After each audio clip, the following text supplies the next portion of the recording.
It's not getting in.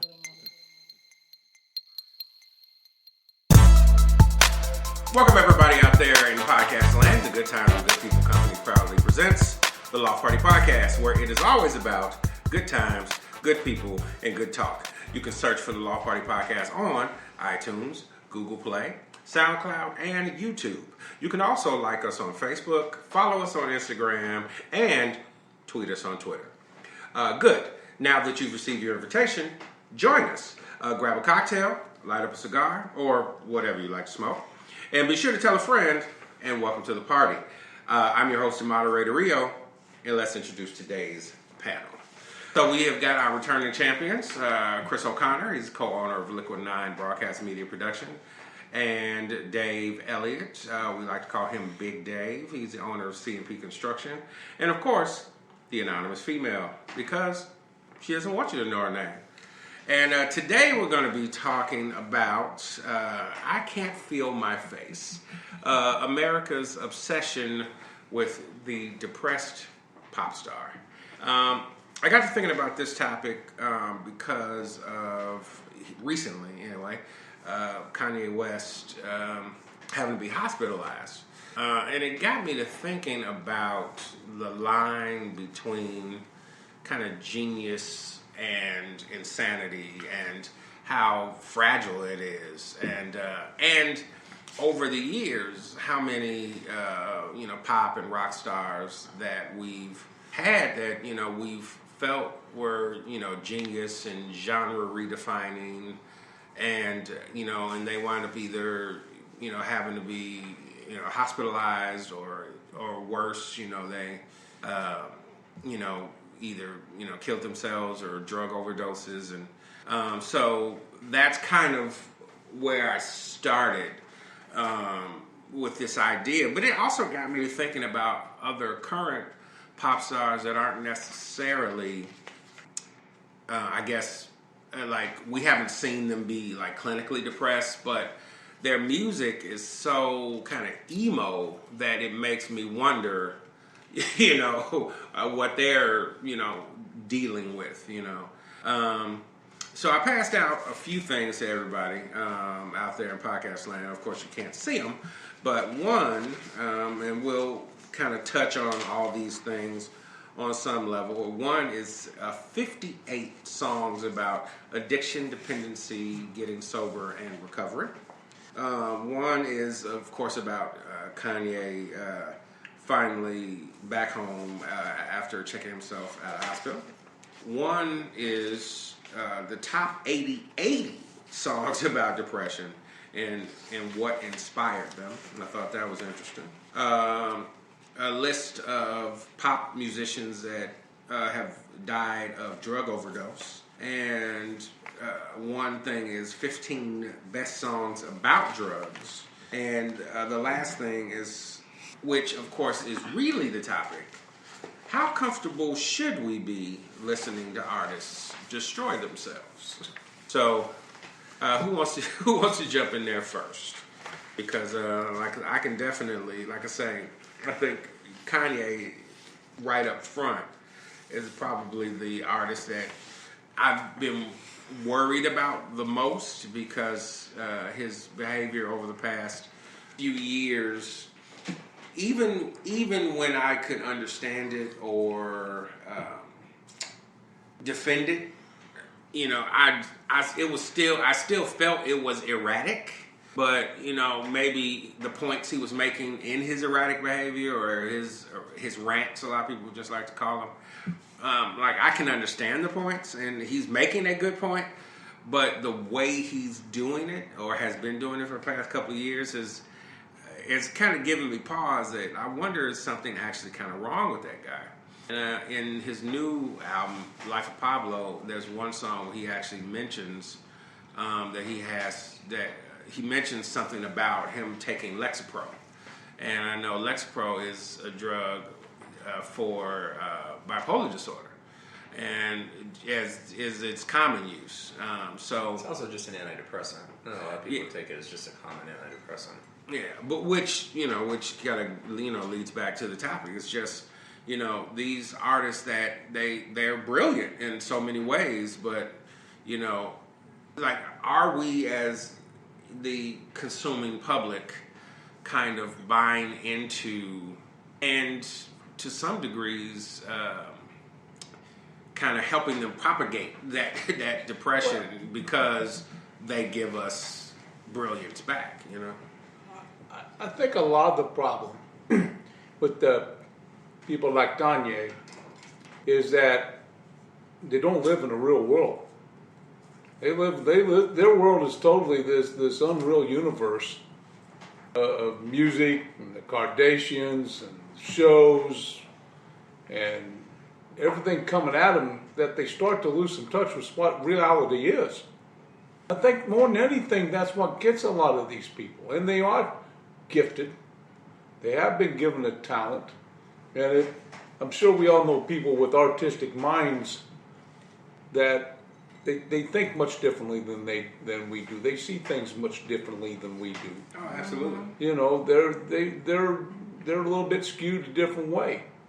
Then more, I'm a construction guy, business guy. I'm pretty common sense. Fact, go, logic. I don't get too far out there. Yeah. Where I think these people do, and I think that's where it starts to trail off. And I also think a lot of these drugs that they go see a doctor for, saying, hey, I'm kind of screwy, give me a drug. Well, a lot of these drugs have a lot of problems with them. And then they give them one drug for another problem, it creates the next problem, which gives them the next drug, and creates the next problem. Next time, it's psychobabble. Well, I think, kind of to your point, I don't really necessarily know that Kardashians have anything to do. In his case, I'm sure. But, like, look at Jim Morrison. I mean, when you live in a life where you open your mouth and anything you ask for is given to you, you do kind of lose touch with reality. Yeah.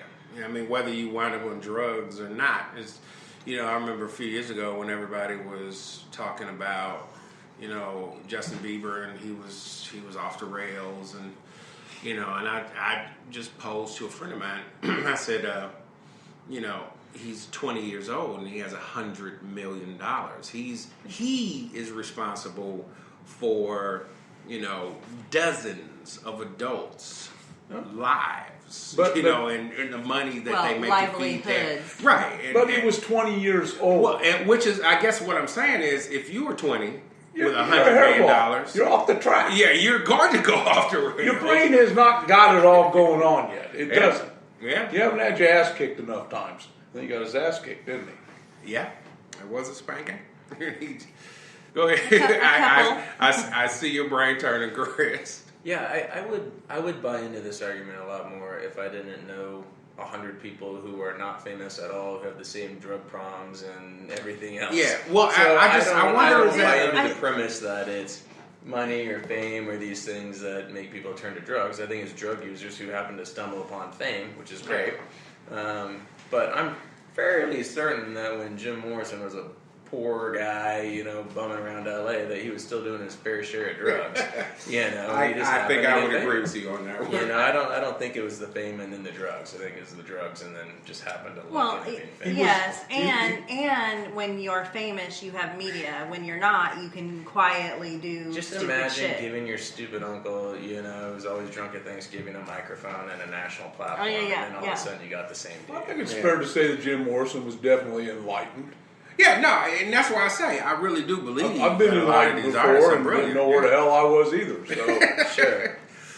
Yeah, I'm sure we've all back in the day, a long time ago. Yeah, absolutely. It's just it's hard for me to separate it out, and I've been thinking about this a lot because you're right. There are a lot of musicians and artists on here, and some of them have done phenomenal things, but still have a lot of bankers and other things who end up dying of drug overdoses and stuff like that. Absolutely.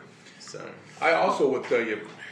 I just wonder, but 1 second. I just wonder how much of it is, people fall into drug addiction because they were self-medicating, because they had real issues that maybe they had never had diagnosed. The underlying issues. Yeah, that's kind of. And I think that's probably that's a different discussion than just celebrities who have those problems. There are tons of those people who have problems who die all the time. It's just they don't die in a public fashion. Right. Well, I'll tell you, back in the 70s, like I said, I was enlightened. We did acid. We did a lot of different things. Your chemistry also depends upon how you're going to handle certain drugs. Because we had people that did the same thing I did, and I came out reasonably okay, and they did what we called in the day burnout. Mm-hmm. And they did the stuff and never came back. And I know 2 or 3 people like that never, ever, ever came back. So, you know, if you get to messing with some stuff you shouldn't, and they got all these synthetic drugs out here. I doubt all these people here had their issue, but a bunch of them it was. Yeah, absolutely. You look at it and you know, how did it affect them?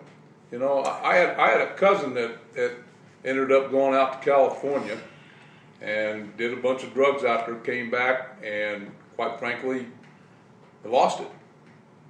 And they some people just can't became handle psychotic and didn't really pay attention enough to it myself, and I was pretty tight to him. In fact, took him into my house. I got him off the street. But he actually walks into the FBI office here in downtown Kansas City, ranting and raving. Oh, wow. And of course got arrested. Yeah. But it got him help. Now little son of a bitch is making more money than I am. I was looking at the list, and I mean, like Drake and The Weeknd, I don't know a lot about their story. Like, I'm assuming neither one of them are on drugs. Well, I know The Weeknd has had a very he had to get basically sober. Like, he's not 100% sober, but he had to get basically sober. He said he would have to be drunk off his ass to go out on stage at the beginning. And you know, that doesn't really, because that, to me, that sounds like he has like a real anxiety issue. Yeah, like that which is an underlying. You know, you can't be in the spotlight. You can, but I would imagine that. I mean, look at Elizabeth Argus. Mm-hmm. Isn't that her last name?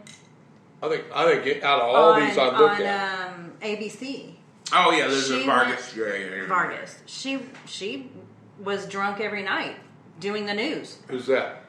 She's a news anchor on ABC. Elizabeth Vargas. She was saying that she had to be drunk to do her because she has such anxiety issues. That she had to be drunk to just do the news. Yeah, she would dig her wedding ring into her hand but she I mean it.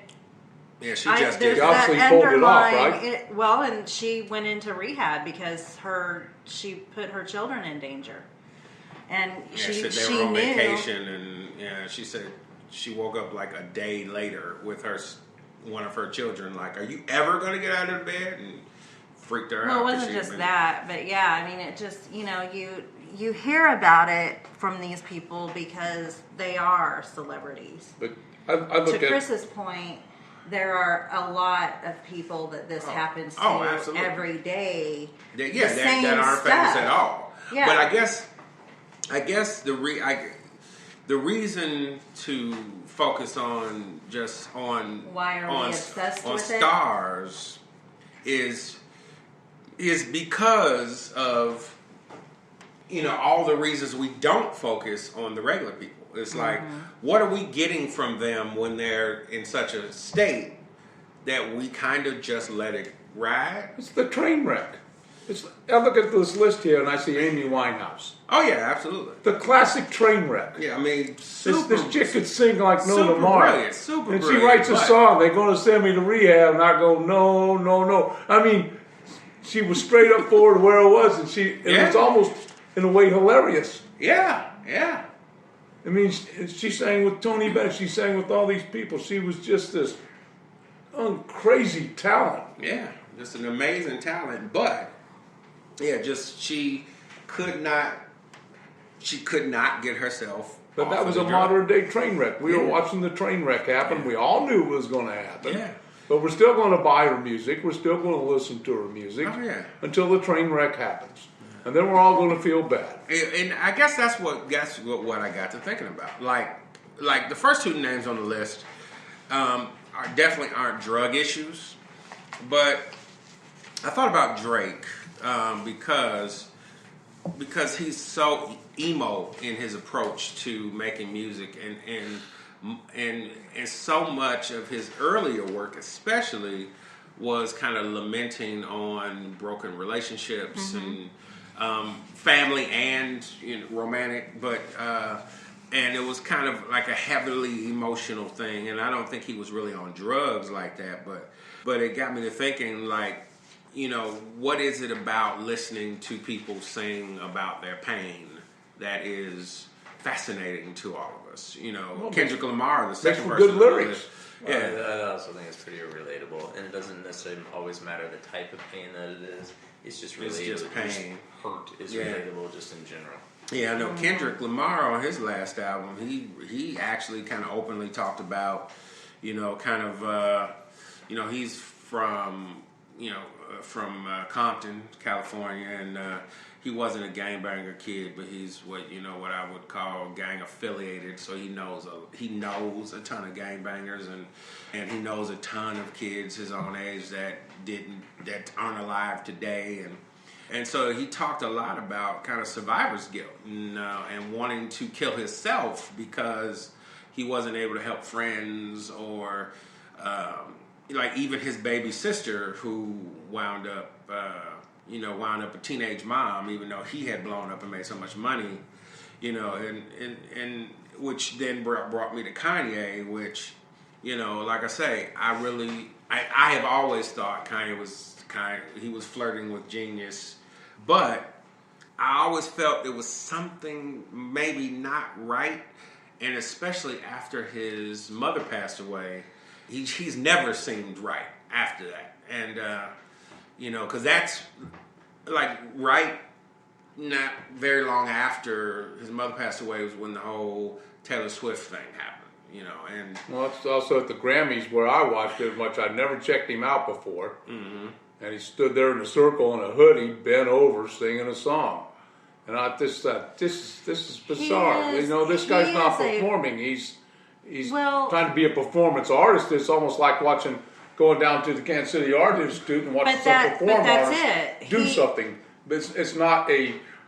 But that's a different thing. That's him, drama. though. He went to an art institute. Yeah, he is a visual. Like if you know, yes, but Kanye has always been immersive in his music. If you know, he gives you visual and sound, and it's all of it. His first scholarship was to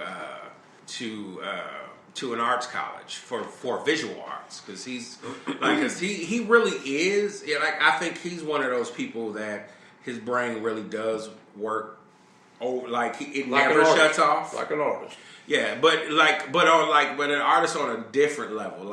So he used to win awards for his visual art. So he's brilliant on that level. He's also brilliant as a producer. He's also brilliant as a songwriter. He's also brilliant shoes and clothes. Yeah, that's what I'm saying. I think his brain just never shuts off. And then his mom died, who he has said on multiple occasions was the person he was closest to in the world, and I think he's just never been right since then.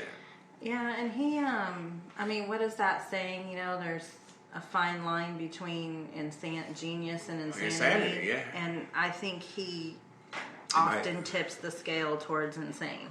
Yeah, but I'm never not going to buy a Kanye album. I think like that's Kanye. the thing that trips me out.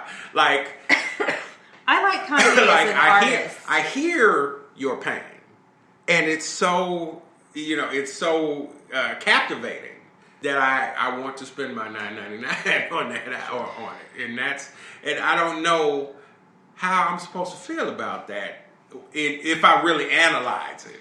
I like him as an artist. I do. Sometimes when we've seen performances by him, I'm like, what the hell is he doing? But as of late, he has become more of a performance artist on stage. But than just a regular. The tour before this last one was one of the most visual. Yeah, and I missed it. I was so upset that we didn't get an opportunity. The lighting, just the showpieces, it was incredible. And that's hard to duplicate. Yeah, the Yeezus tour, yeah. But I often find myself conflicted on stupid shit that comes out of his mouth on day-to-day life. You Oh, know? yeah. It's really hard to. Yeah, I think. But I feel that way about a lot of people. And I do it's too. not because of just him, and it's not because he's famous, or it's not because of anything else. It's No. It's in the hard part is you're asking to take somebody as an entirety because of one thing. Like, am I enabling you or not? Well, everybody's compartmentalized and they have different facets of their personality. Mm-hmm. So he has a side that I like, which is his artistry and his music, and I love it, and I think it's incredible. And I would say he's a genius when it comes to a lot of the stuff that he does. Yeah. And he has another side of his personality that really is obnoxious, and I can't stand. But it drives me nuts. But the question is, like, listen, it would be different to me in a weird way. Like, I don't feel like this is an enabling situation. He's putting out art, and I just happen to really like his art. You know, and I'll give you a good example of someday I do ball into one thing. Mm-hmm. Would be like Woody Allen.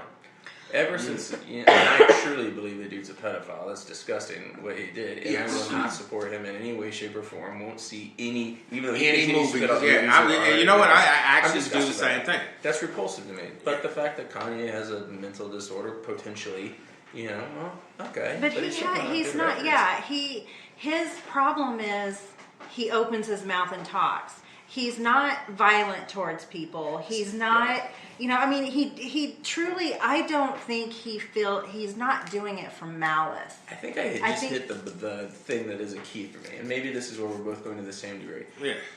It's different if somebody's self-destructive than if they're destroying somebody else. Right. Maybe that's where the line is drawn for me. Yeah. I think we've hit on something.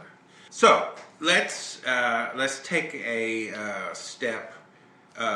Let's start taking steps back into time. And so I'm going to take you back, and then we're going to come forward a little bit. We're good. So what do you think, Dan? Does it bother you if somebody's hurting somebody else? Or is it versus being self-destructive? Because I think being self-destructive at some point you have the option to change yourself, and you're responsible. It's a choice for you're your making. behavior. Versus if you're taking advantage of somebody else and really like a Woody Allen or somebody else like Right. Michael Jackson to a degree. Like I can't stand, and I know this is a source. I can't stand. But we have had discussions. I can't even respect him as an artist. He should be in jail. Should have been. If he was anybody else, he should be in jail. But as far as self-destructive goes, being a person who was self-destructive at one time, you can rise up from self-destruction and become positive and go that right direction. This is true. Very true. Very true. But if you're self-serving, I kind of like maybe you sold your soul. Yeah, it's funny. Like I hear so many people say, like Kanye's an egomaniac, and I listen to his rants and even the stuff that gets on my nerves, and I actually don't hear any of it as self-serving. It sounds like anybody who's willing to stand up and be like, "Look, I'm a fucking genius." Like it sounds self-serving, but if the numbers add up. At a certain point, when do we go, that dude is a genius? And when do you have the right to say about yourself? Well, I think one of the things that I would make the argument on is being a brilliant artist does not make you a political genius, and you're not a genius universally. No, you you're have an genius in this exceptional thing. gift at one thing. Right. Mm-hmm. So congratulations on being a great artist. You're creative. You work with these type of people too. In your industry, you work with those people more than anybody I know. You're going to get all types of people come in. Some are going to be prima donnas. Some of them are just going to be, I'm an actor or an actress, and I'm a hard worker. I'm here. Let's make this happen. Let's get it done. Sure. Yeah. Those are the people. Yeah. Oh, right. I got somebody here I'll work with. And then you got, this isn't right over here, and I don't like the lighting, and I don't think you're showing me in a good light here. Yeah. And you got to be going. I don't know how to show you in any light right now. You're starting to piss me off. It was fun. But you got to deal with them because they're the person put in place to do what you're going to do with your video. Yeah, we had the conversation the other day with one of my partners and I about if the business is still fun. Because when you always think there's something else. If you hit that one thing, then everything's going to be really cool. Right. Like I assume the dude who's doing Dr. Pepper commercials really wants to do a Coke commercial. Right. That's international, awesome, and cool. Yeah. It's good. It'd be kind of a pillar in our industry, kind of a thing. we were doing local car ads 8 years ago, and now we're lucky enough to do work for some big international corporations, and you think, everything's going to be great if you hit this level. Mm-hmm. Yeah, it's just less fun. It's just gotten less fun. I got to bring up something about the Dr. Pepper commercial. The one where they're driving through Arkansas along the bumpy roads. They brought back a horror. The horror, the absolute horror of going to the MU Arkansas State game in Jonesboro, Arkansas, in a county that's dry for 50 miles either way. Stayed in the worst hotel I ever stayed in my life. Well, almost. There's a couple in Texas that were worse. I couldn't even get drinks to where my buddy and I were sitting there eating Oreos and drinking water at 11 o'clock at night, watching reruns of the MU game that they barely won. Couldn't wait to get out of that place fast enough. But that RV was driving along, and I said, I've been on that frickin' road. It's in the middle of this flat-ass nowhere land down there. And anyway, I digress. You brought up a bad memory that I had to bring up. Okay. Now, I also have another one as we go back. I want to bring up Rick James. Sorry, Rio, I didn't. No, quite all right. Because we're starting to go where you wanted to go back. Yeah. Rick James. Yeah, absolutely. Who really was a hoot. I love Rick James' music. I know he had problems, but the memory I have of this, I'm working in the oil field, and I had a guy I went to work with named Herbert Hebert. Herbert Hebert was a brother from Nolens. And Herbert and I were either partying our asses off, had a great time, or we were damn near duking it out all the time. We had that nice love-hate relationship going. But I remember when Super Freak came out. and Herbert was on Super Freak like no tomorrow. And we're in McAllen, Texas, out in the middle of the damn desert somewhere. And we were sitting there up there running pipe, just jamming it. I mean, we're just cruising, singing Super Freak the whole damn time we were up there. So if Herbert Hebert's out there and you have me listen, here's to you, brother. We had a lot of fun. Yeah, you know, he is definitely a we watched him, you know, and when I think when he finally was clean and actually had kind of gotten famous again through the Chappelle Show skits, then he passed away. It kind of became a cult hero. Oh yeah, very much so. But I say he always made me laugh. Rick James made me laugh. His videos made me laugh because he would get some skanky old whores out there dancing around with him, wearing some shitty ass spandex on them. And the only good thing is they didn't have cottage cheese show, but it was close. Just saying. But I say the from Chappelle Show the famous line, cocaine's a hell of a drug. Like it just got me to thinking, like when he was on top of the music world, he was coked out of his mind. Like it's famous. I really do believe it is actually true. I don't know if it's true, but I believe it's true. They say him and his girl was like kidnapping girls and sex slaving them and crazy shit when he was at the height of his musical thing. Wow. He was a serious cokehead. Nobody ever pressed any charges against him, but how would you? But that's one of those things that I heard that was actually he was a serious cokehead, is what he was. Yeah, he was. He's a former cokehead. I know where he's at. Well, and it's funny, like Dave Chappelle would be the fact that you even brought him up. Mm-hmm. That's another guy who clearly had some mental issues. Mm-hmm. Yeah. And I'm looking through your list, and it's funny, I have such a weird dividing line on the list. Like Amy Winehouse, Jimi Hendrix, Janis Joplin, Jim Morrison, none of those really bother me. But you start to hit like Elvis or Kurt Cobain or Whitney Houston, and I'm like, these are people with kids. Yeah. Those deaths bothered me, which is actually another reason I included them on the list. Yeah, Whitney Houston probably bothered me more than anything else. Yeah, because she hooked up with Bobby Brown. Now let me before you go into it, let me jump in here because I think the popular. We've had this conversation. Yeah, I've had this conversation with a lot of people. I think the popular notion is that she got with Bobby Brown and that destroyed her.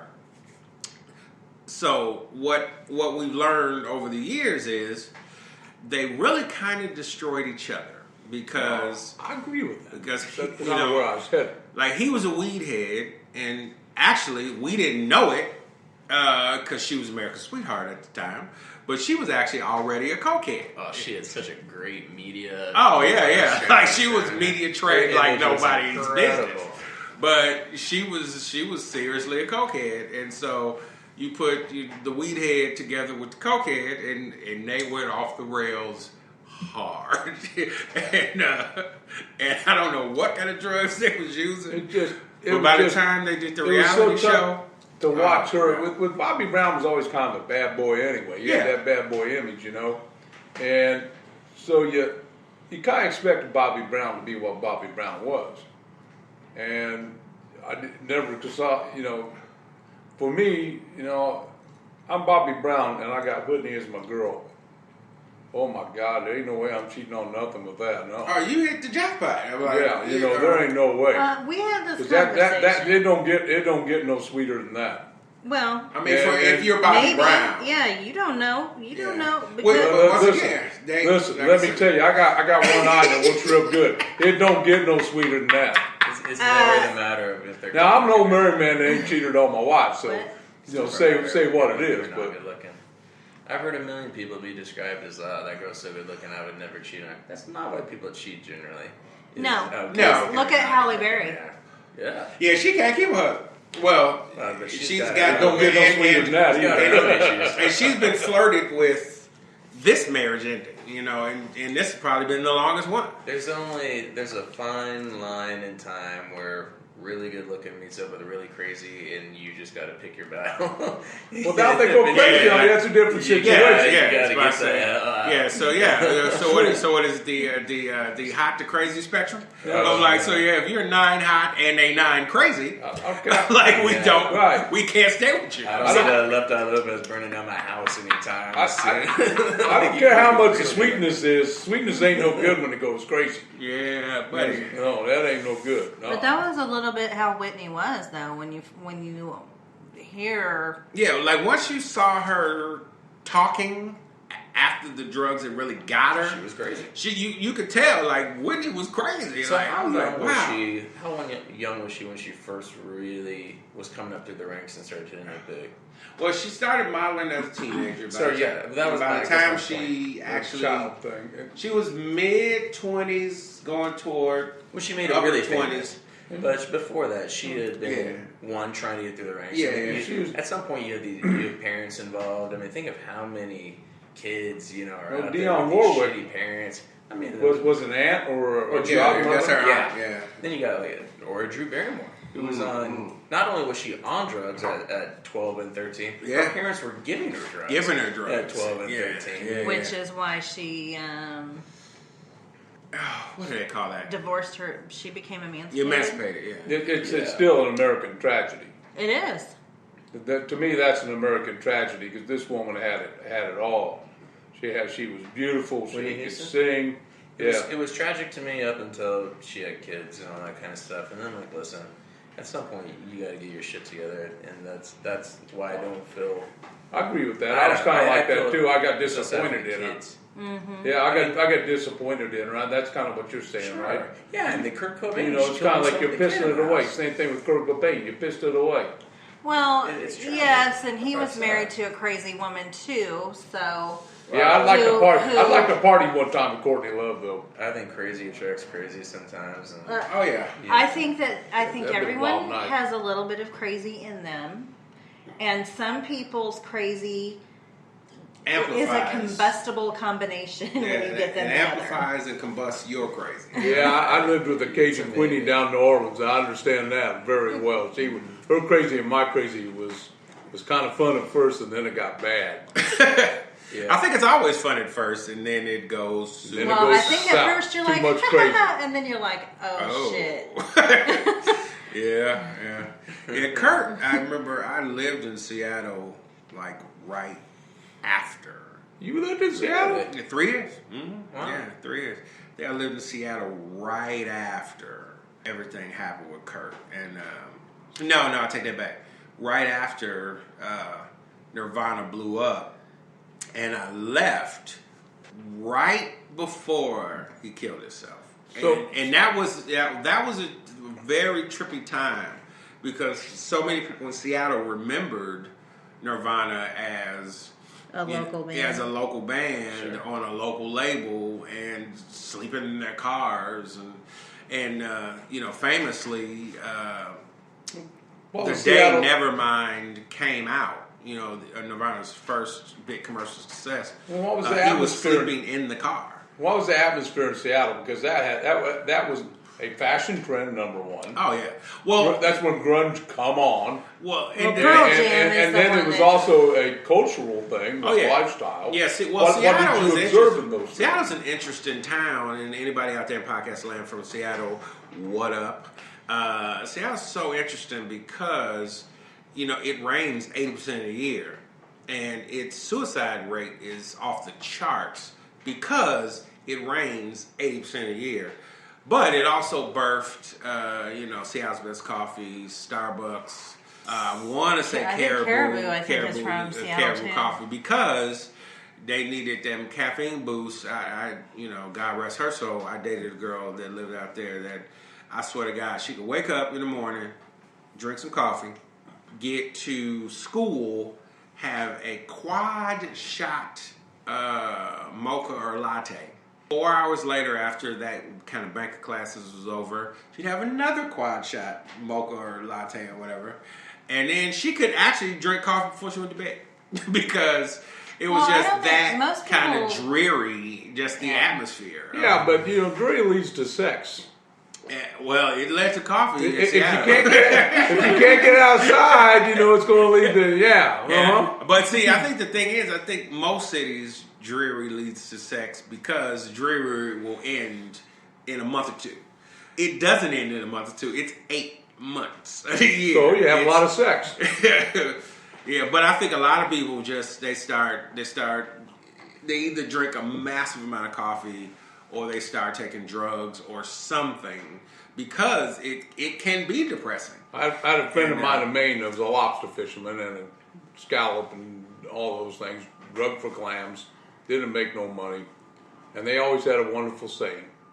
In the summer, we fish and fuck. And in the winter, we don't fish.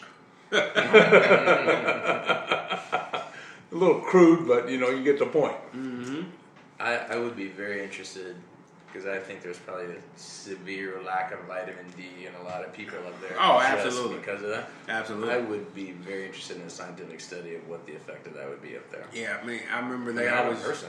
They call it seasonal. The disorder psychology for a of it? reason. Oh, yeah. They And always it's used to- generally down to a lack of vitamin D. Oh yeah, they always used to call in the Yeah. summer. In the summer, they used to call it summer sickness because really nobody was ever sick, but everybody called off all summer because you knew this is all the sun basically you were going to get for So months. that's what I was going to ask you. In the summertime, it's a beautiful place, Oh, right? it's gorgeous. So it's sunny. It's beautiful sunny when most it time. They have rains. a dry season and a wet season, but the wet season is It's long. incredibly long. It's incredibly long, but the dry season is incredibly beautiful. I've never been up there, but I've heard many people describe me as kind of like that have been to New Hampshire.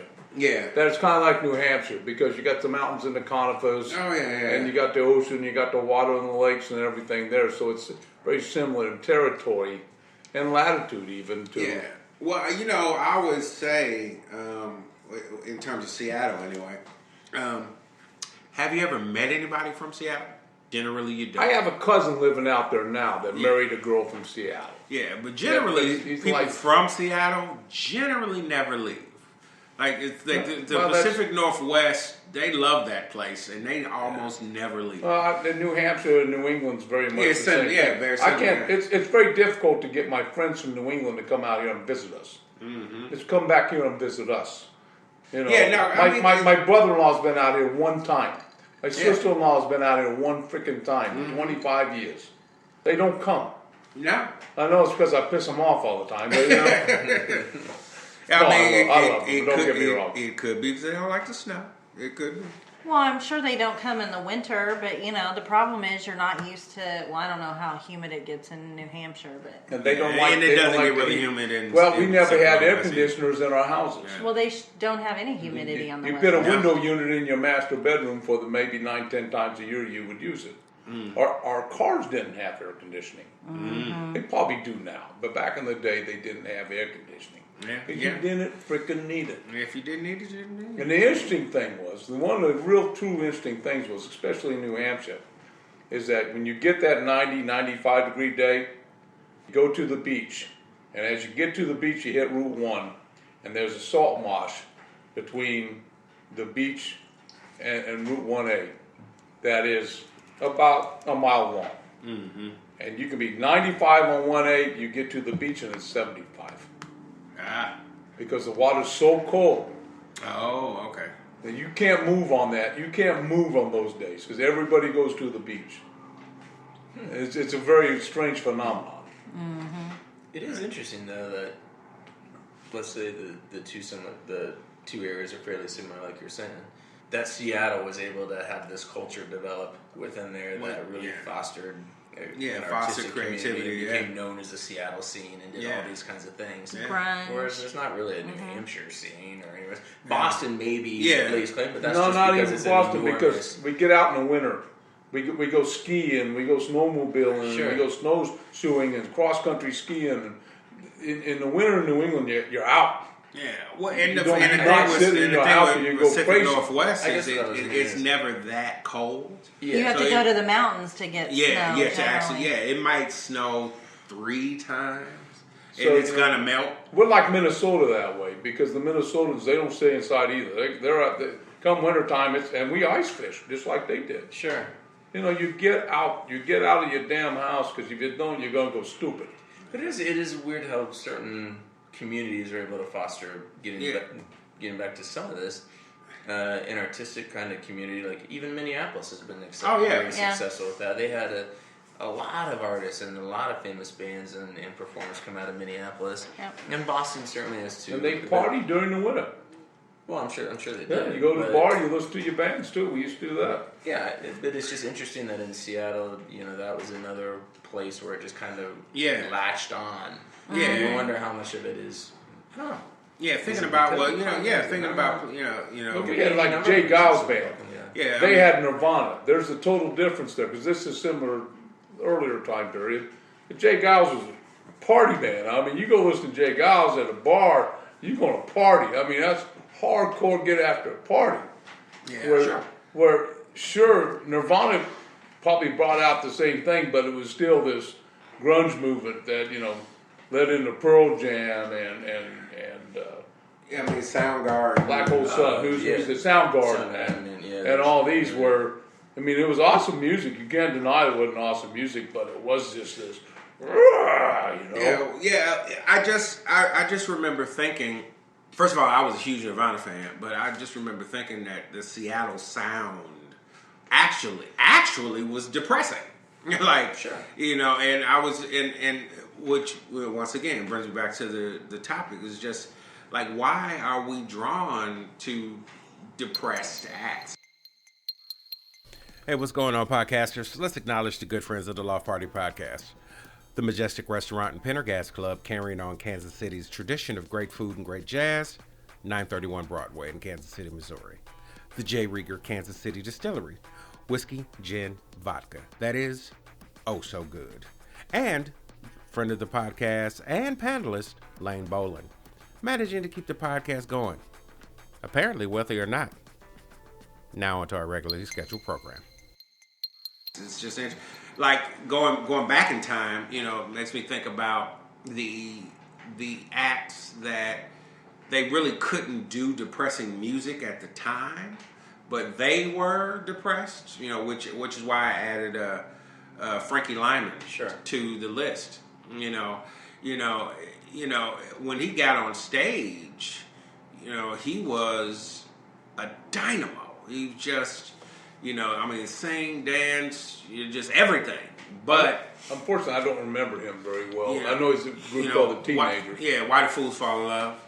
Yeah, why do birds sing so gay? You know, all that. But it's, you know, like he famously had, when he died, you know, it was discovered that, you know, he still was married to all three of his wives because they were like, you know, trying to figure out how to split up the royalties for Why the Fools Fall in Love, and so they had to figure out which marriage was actually valid, and of course one was, you know, she was just kind of a sexy girl from around the way that he fell in love with, and they had a really volatile relationship. He was really bad off on drugs, and she was willing to do literally almost anything to, you know, keep him, you know, out of jail and out of the grave, including hooking if she needed to.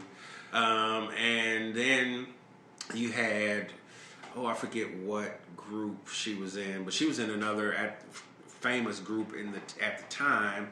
She was one of the lead singers of one of those groups, and I think he fell in love with her because she was so glamorous and famous, and she fell in love with his kind of brilliance, and then when he was trying to clean himself up, he met a little school teacher from Georgia, and was he the one that was little? And he was short, and he looked like a kid. Like, even though I was like, how is he attracting these women? Yeah, I think I kind of remember who he is now. Yeah, and it turns out that, you know, the only actual valid marriage was the school teacher from Georgia. You know, because, you know, and it was one of those things where he thought he had left it behind, and then he was seeing that they were doing some kind of old school show, you know, and it got him misty, which got him thinking, okay, I need to go and try to get back on stage. And of course, as soon as he got back into New York, where he was from,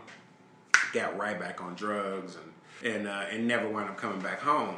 And so, but it got me to thinking, you know, like I said, just what is it about that personality that drives them to make the kind of music that we all love, or act, or whatever it is. I'll throw another one at you that you don't have on the list from that same generation.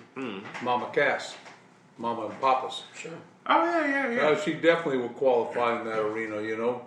Here's your big old chunky gal could sing like an angel, and the interesting thing about how she got on with the Mama and Papa's is that she actually was in the Caribbean at the same time they were, knew who they were, and literally followed them around until they gave her an interview and was able to audition. I interviewed, not the right word, audition, and found out she could really sing, and their harmonies gelled quite interesting. But, you know, Mama Cass lived a tough life. She was a big girl, and isn't she the one that died eating a sandwich or something? I don't remember. She died from natural causes, or she died from She drugs. was completely jacked up and choked to death on a sandwich. That's right. That's Yeah. right. That's right, and that was the whole irony behind it. A fat girl choking on a sandwich, but she was drugged up. Oh, big time. Oh yeah. They all were. Which kind of brings me to the next era, and actually, kind of all three of these people can be talked about from the same era. One person, of course, spanned both eras, but Elvis, Jimmy, and Janis. So Elvis Presley, Jimi Hendrix, and Janis Joplin. You know, Elvis, you know, I think to your earlier point, you know, is one of those people that maybe he didn't start off doing drugs or drinking a lot or whatever, but I think the more he was a self-medicator. Yeah, I think Doctors gave him pills. Yeah, I think the more he got into a world where there was no no's, you know, that's when his situation seemingly became worse. You're the biggest sex symbol in music at the time.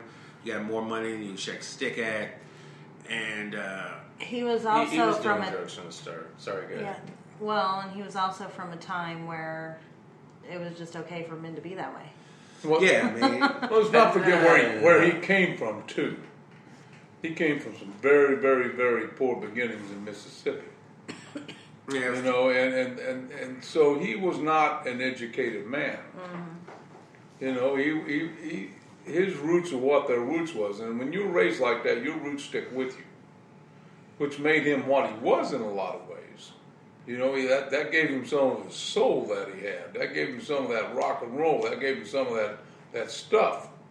Because, he run around with brothers and sisters and the black folks, and they had their music in him and all this stuff. Elvis was a very interesting soul in that way. And then, of course, Hollywood got hold of him as they would back in those days.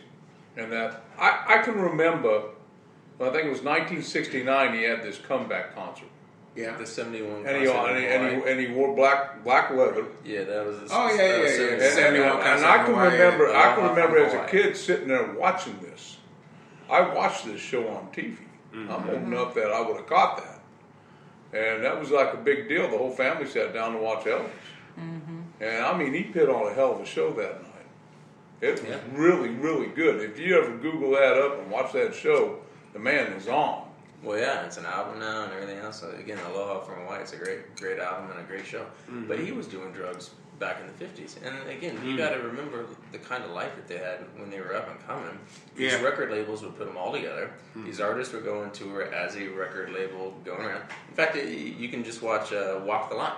And Elvis is in that, actually. Oh, yeah. Johnny Cash, when they were both up and comers, and they weren't. This isn't a thing where he got famous, all of a sudden turned to drugs, and somebody got a hold of him and took advantage of him. Yeah. They were doing so much freaking speed just to be able to make it to the next town. Yeah, because they literally night after night every single night. Yeah. And you get on a shit ass bus, drive to the next crap hole town and play a state fair that day, get back on the bus, and go. Yeah, and go. And it must have just been exhausting. They were doing whites back in those days.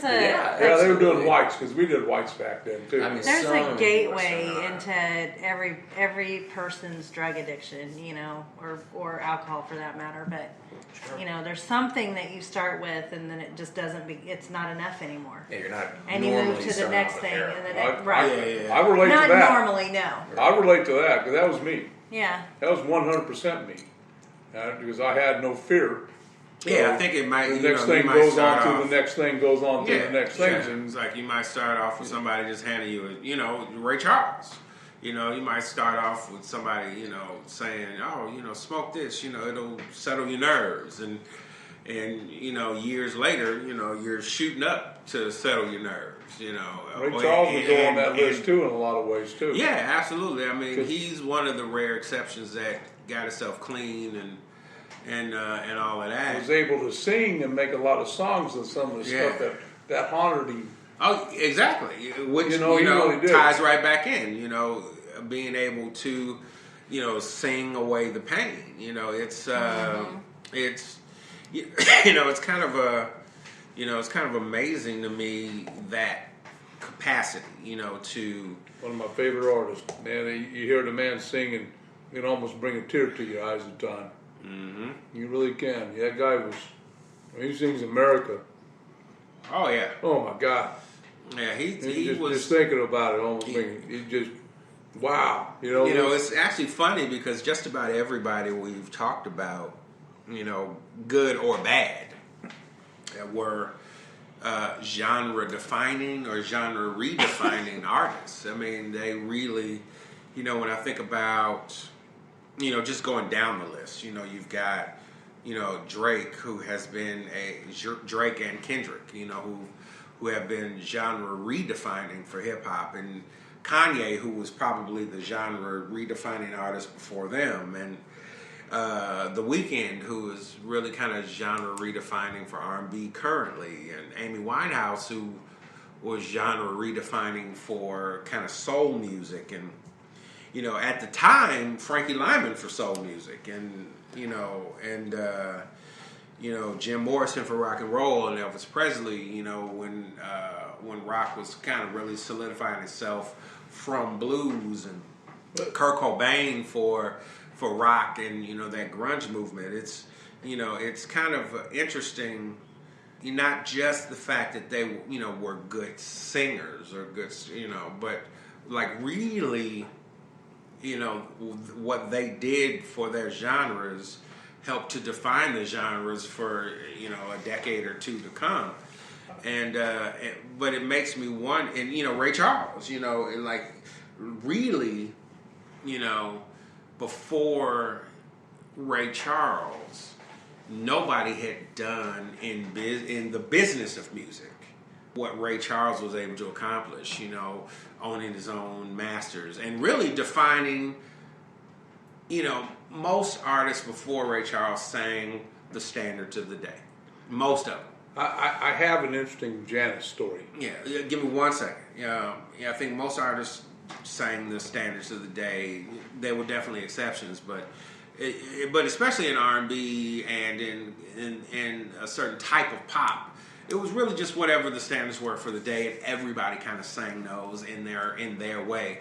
And then Ray really redefined the genre by creating a sound for Ray Charles that nobody else could really duplicate. No. The combination of R&B, kind of that stomped down blues and gospel was, that was at the time, that was blasphemous. Like are you what? You can't sing this. I remember when bringing it forward. I remember when Kanye did Love Lockdown at the end of the awards that year, and I remember saying to the anonymous female, "Oh, it's not going to be the same after this. Like he's done something. Like I could hear it. It was something so different. Everybody was going to do that or try." And then, that's when everybody started singing in their records. Yeah. Then when Drake came out, he really perfected what Kanye started on that album, and everybody's tried to copy him. Without the kind of psychological issues. When Jay-Z came out, everybody tried to sound like Jay-Z. It's just a certain, whether they're, kind of emotionally flawed individuals or not, it's something so interesting about the artists that, carry that level of brilliance, that, they really can make you really rethink what you thought about a genre. Jimi Hendrix, which is kind of the next person, Jimmy and Janis, the next people on the list. Before them, people were definitely doing rock and roll, but nobody sounded like Jimmy, and nobody sounded like Janis. Before them, but after them, you had a dozen copy bands, a copy singers. And I would say I think there were a lot of people doing it. What generally happens, and it's easy to pick this list because they're the ones that we remember the most. What's hard to remember is the ones, and I think if you look at almost all of these, it's almost impossible to separate the time and place from what was going on before them. So what happens is you get something that's popular here, which actually causes an absolute overreaction on the other side. So take Nirvana as a classic example. I think this is one of the most defining things in the world, and it's so easy to see.